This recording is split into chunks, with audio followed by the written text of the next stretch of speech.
Here at our Museum of Outdoor Collectibles, I find everything that I put up in collections, whether it's knives or fishing bobbers or whatever, I get real interested in. And I find when you talk to an expert, like I did with Mike Stewart, I mean, he's a custom knife maker and a weapons expert. I asked him about this knife that Gary Craig, Professor Finns, gave me for the museum. And I asked Mike if he knows who made it. I don't know. I think if we hit that with a buffer, we might get a company name out of here. But it obviously says Bowie, so do you think Jim Bowie made it? I don't think so. This doesn't, in my opinion, look anything like the knife that Jim Bowie carried. This is what we all call a Bowie knife as Americans. And we have influenced the entire world to think that this is a Bowie knife. Now, of course, this one is one because it says so. But this particular shape is what we in the knife industry called the Iron Mistress shape. And the reason we call it that is because this was made famous by the movie Jim Bowie with Alan Ladd in the 1950s. The movie was called The Iron Mistress, and this is the shape of the knife that Jim Bowie used in that movie. It is nothing to do with real history. This is probably not the shape. Now, were there knives in the late 1700s and 1800s that were shaped like this? Yes, there were.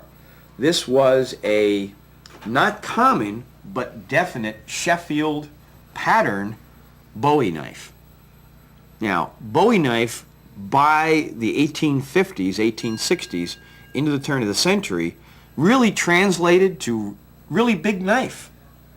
It could be shaped almost any way. This is the one that we as Americans attribute most to be a Bowie knife. Now, what makes that pattern is a massive blade. From the guard forward, the blade swoops upward. It then is clipped in a circular way down. Sometimes the point comes up higher, but you always have that nice circular cut there.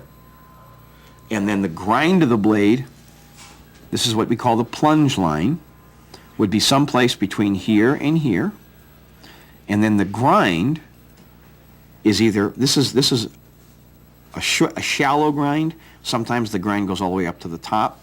And sometimes you'll have what we call a fuller, which is a line through here, which is a carryover from swords. People call them blood grooves. There's no such thing as a blood groove. It's just a fuller.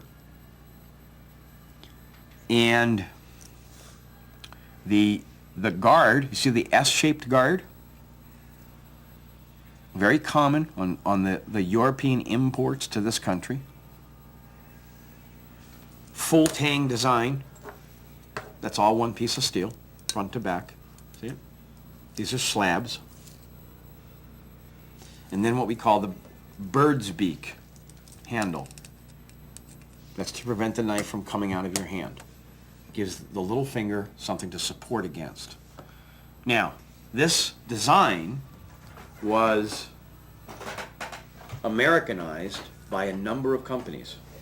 The most famous being Western Cutlery, Collins,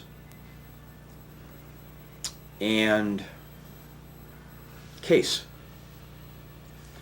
This knife, shaped like this, not this one, but a knife shaped like this, a little thinner than this, was made for the U.S. government during World War II, used in the Pacific Theater, and it was called the V-44 Bowie. In other words, victory in 44.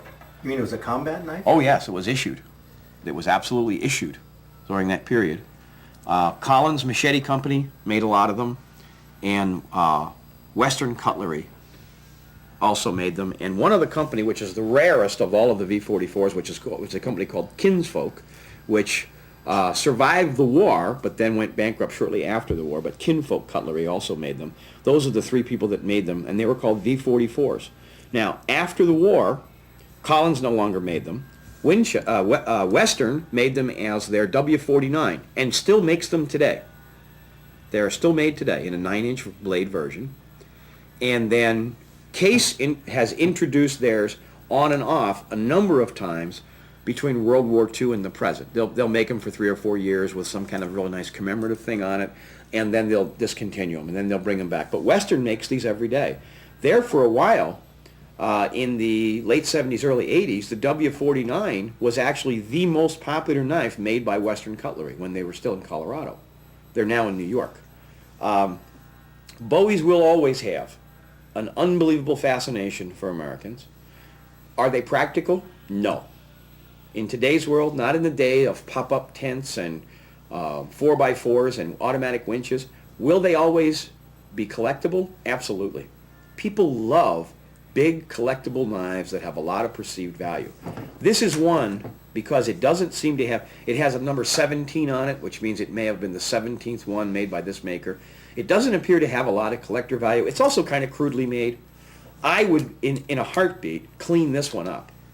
This is one that I'd polish it. I'd polish that out real nice. I'd refinish the wood without taking anything off. I would just remove the finish. I would clean this one up. I'd polish this brass. This would make one of the most beautiful showpieces on the wall that you could ever have. And you wouldn't hurt the value of this knife at all by doing it. What do you think it's worth?